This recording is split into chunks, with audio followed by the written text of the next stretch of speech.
کاروان سرائے میں قیام کرنے والے تمام مسافروں کی خدمت میں میرا سلام پہنچے، اور آپ جانتے ہیں کہ یہ بوڑھا داستان گو اسی کاروان سرائے میں بیٹھ کر لوگوں کو داستانیں سناتا ہے، اور آبویسلی شوق بھی ہے اسے، لیکن رزق روزگار اس کا یہی ہے۔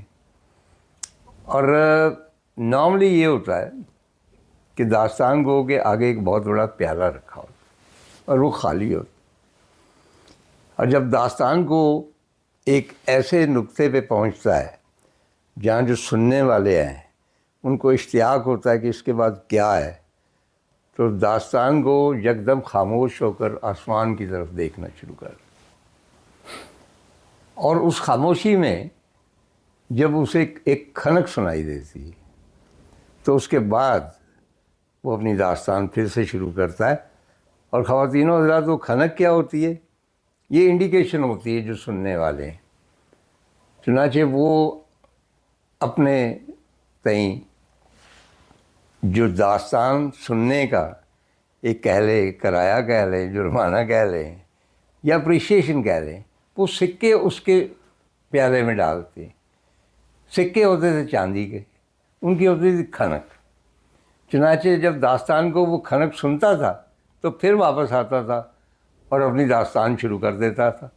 تو مجھے بھی وہ کھنک سنائی دی ہے، تو میں اپنی داستان کو اب پھر کنٹینیو وہیں سے کرتا ہوں، اور یہ ہو رہی ہے داستان امیر حمزہ جس طرح ختم نہیں ہو رہی، بہت طویل ہوتی ہے۔ تو اسی طرح داستان عمران قریشی بھی ختم نہیں ہوتی، اور ایک اور داستان حمزہ داستان ہے، اس کے بھی تذکرے ہیں جو عمران کرنا چاہتا ہے۔ جی عمران۔ نہیں، میں حنزہ داستان تو میں نے بتایا تھا کہ اسکول کے ٹائم میں پڑھی، اور پھر میں اپنے 3 دوستوں کے ساتھ اسکول کے تھے، صداقت، خالد اور میں، ہم تینوں نکل پڑے، اور ماں باپ نے جانے بھی دیا اس ٹائم پہ۔ اب تو کبھی بھی نہیں، پاسبل ہی نہیں ہے، کچھ پتہ نہیں تھا یہ کہاں ہے، ہاں یہ کہاں جا رہے ہیں، فون بھی نہیں ہے، کچھ بھی نہیں ہے، اور ینگ بچے ہیں اور کہیں گے ٹھیک ہے جاؤ۔ اور ہم نکل گئے حیدرآباد سے، میں حیدرآباد میں رہتا تھا۔ جی ہاں۔ تو اچھا، آپ کے دادا بھی تو پوئٹ تھے؟ میرے نانا نانا جی شاعر تھے، عظیم عباسی۔ تو ان کے کچھ شعر یاد ہے آپ؟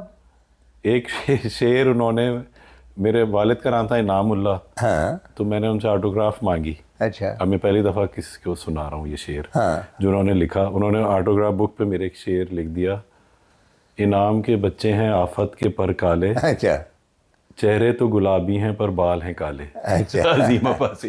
اچھا، آفت کے پرکالے تو انہوں نے درست لکھا، جی مطلب آفت کے پرکالے کی طرح یا مشہور ہوئے پوری نہیں، دنیا اس ٹائم پہ وہ کسی اور میننگ میں تھا۔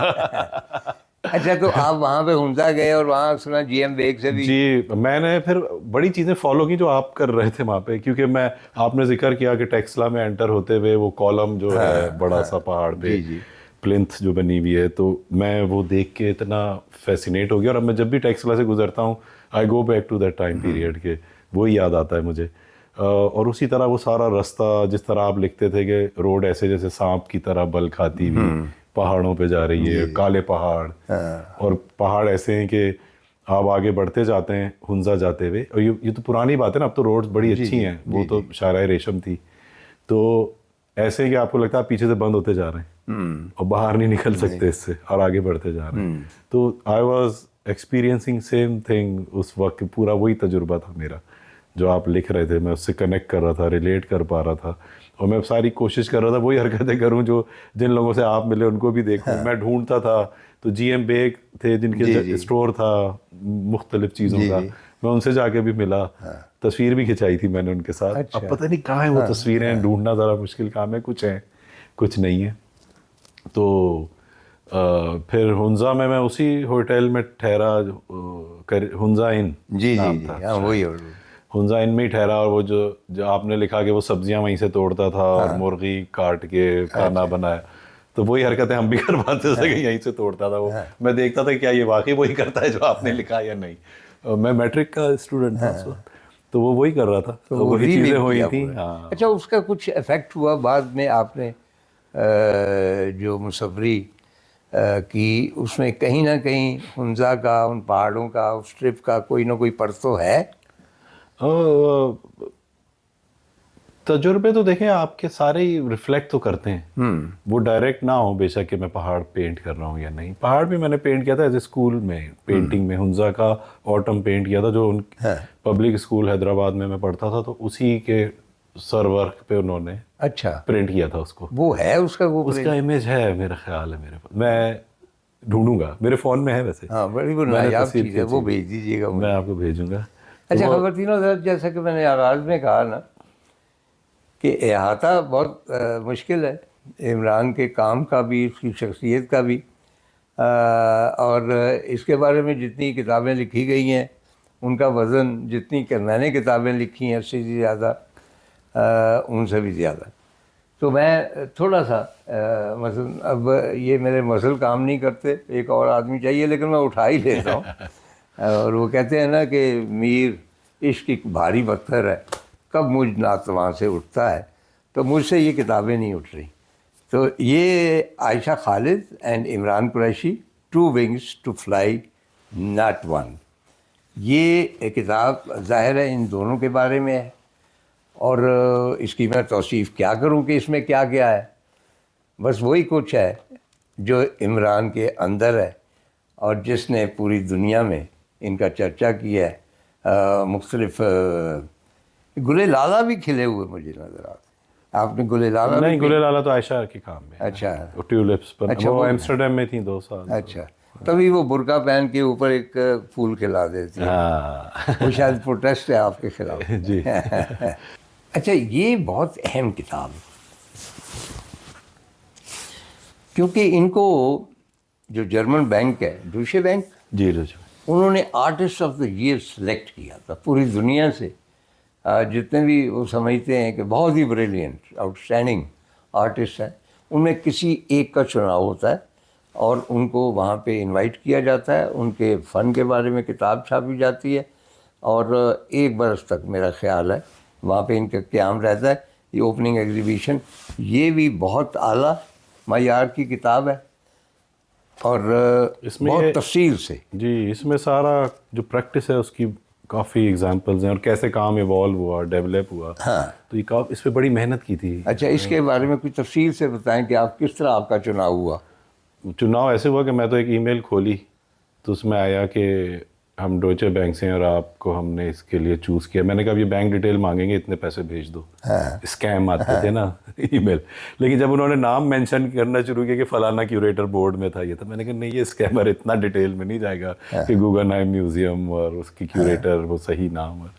اچھا، ای میل ایسے تو نہیں نا آ جاتی، ہمیں تو نہیں آتی. نہیں، انہوں نے میرے خیال ہے ان کے بورڈ ممبرز نے نام ریکمینڈ کیا میرا.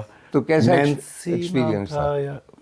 جی، ایکسپیرینس کیسا رہا؟ ایکسپیرینس بہت زبردست تھا میرے لیے، کیونکہ اس ایوارڈ یہ نہیں تھا کہ آپ کو بلا کے ایک تقریب میں ایوارڈ دیں فزیکل، بٹ اس میں شامل تھا کہ آپ کا شو کریں گے وہ میوزیم میں، اور کنسٹالے میوزیم ہے ڈوچے بینک کا. کون سے میں؟ کنسٹالے. یہ کہاں پہ؟ یہ برلن میں.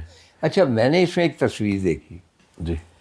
اور وہ تصویر جو ہے ایک امید پیلس کی ہے، شاید جارڈن میں. جی جی. وہ تھا اور اس کی پوری دیوار ہے. جی.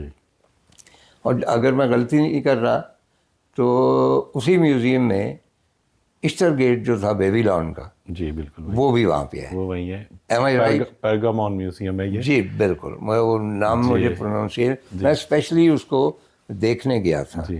اور اس کی وال ہے بیبیلون کی. تو یہ جو تصویر اس میں چھپی ہے، کیا اس کی کوئی انسپریشن آگے چل رہی ہے؟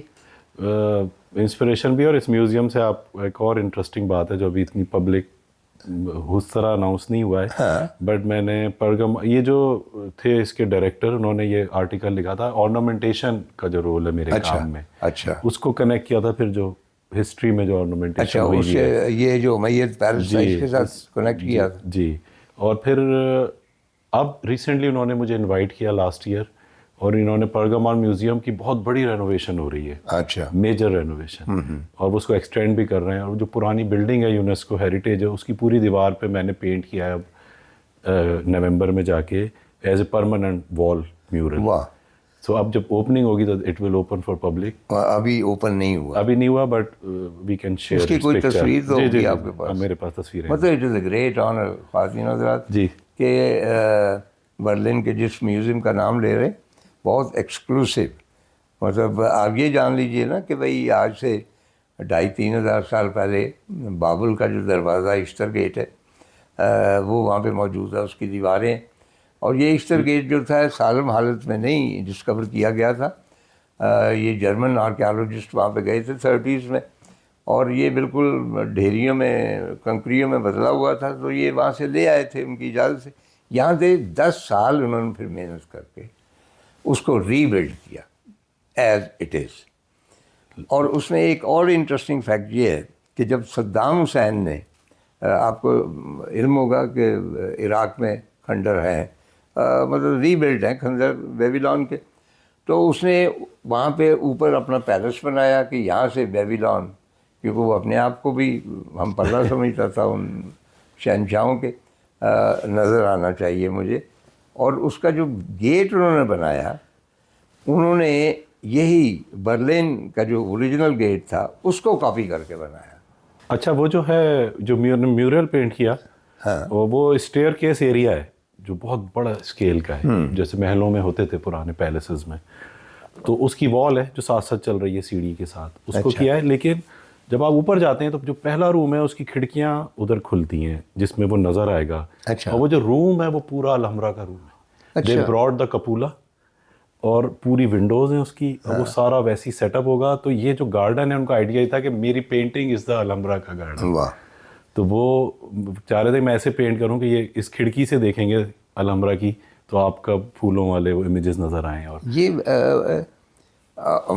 کوئی پرائرٹی تو نہیں ہوتی کہ بھئی فلاں گیلری میں ہیں آپ، فلاں گیلری میں، دنیا کی بڑی گیلریز میں، لیکن کیا یہ بہت ہی یونیک آنر نہیں ہے اس میوزیم میں یہ کام آپ کا پرماننٹ؟ بہت بڑی بات ہے، مطلب بہت ایکسائٹنگ ہے اور بہت چیلنجنگ تھا، کیونکہ اس کی جو ہائٹ ہے وہ تقریباً 35 فیٹ تو ہوگی، کتنا عرصہ لگا؟ اونچا ہے۔ میں نے یہ نہ پوچھا کرے ویسے، ایک مجھے لگے میرے خیال ہے 2 ویکس میں نے پینٹ کیا ہے، بٹ اس کے فولڈنگ تھی پوری جان کی بازی لگا کے، کیونکہ اتنی ہائٹ پہ ہاتھ چھوڑ کے پینٹ کرنا، وہ تو مجھے پیچھے بالکل وہ نظر آتا تھا، مائیکل اینجلو سیسٹین چیپل کو پینٹ کیا۔ جی، تو وہ تو خیر بڑی عظیم مثال ہے، بٹ مجھے ڈر لگتا تھا کہ میں گر کبھی بھی سکتا ہوں، بٹ میں پھر انوالو ہو جاتے ہیں کام میں اتنے زیادہ کہ پھر خطرات آپ کو بھول جاتے ہیں آپ تھوڑی دیر کے لیے۔ ذرا سی رخصت چاہیے، ذرا سی۔